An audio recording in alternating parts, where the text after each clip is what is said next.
अजून एक सांगू, आपण प्रत्येकानं इथं जेवढे पण बसले त्यांनी आज कीर्तनाचं सार्थक तेव्हा होईल की उद्या तुमचं ज्या कोणत्या बँकेत खातं असेल तिथं जाऊन तुम्ही तपासायचंय की 436 आणि 20 रुपयाचा विमा काढलाय की नाही काढलाय. त्याचा फायदा काय होईल, जर समजा दुर्दैवानं आपला मृत्यू झाला, असं होऊ नये पण झालाच, तर 436च्या विम्यामध्ये तुमच्या वारसाला 2 लाख रुपये मिळतील. आणि तरुण लोक का आपण असे कशानं जाऊ का आजारानं सहसा जात नाही, अपघातानं मरण्याचं प्रमाण जास्त आहे. मग 20 रुपयाच्या विम्यामध्ये वारसाला 2 लाख रुपये मिळतील. आता मी असं कीर्तनात सांगितलं की लोक लगेच उठते, महाराज तुम्ही आम्हाला मारायला निघले काय, हा आम्ही माराव आणि मग पैसे आमच्या पोरायला काय, कोणी सांगितलं घ्या खाऊन पिऊन घ्या इश करून. असं नाही.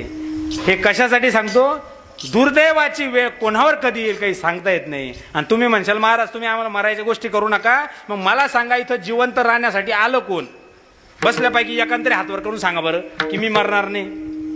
करा हातवर की मी मरणार नाही महाराज, तुम्ही काही सांगतात, असं आहे का.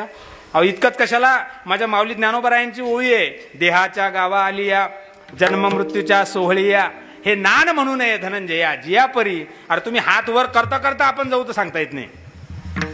जन्म मृत्यू आपल्या हातात आहे का, घडी घडी काळ वाटयाची पाहे अजूनही किती आहे अवकाश. म्हणून एक दिवस आपल्याला जायचंच आहे. मग जाताना काम असं करा की तुका म्हणे एक मरणाची सरे आणि उत्तमची उरे कीर्ती मागे.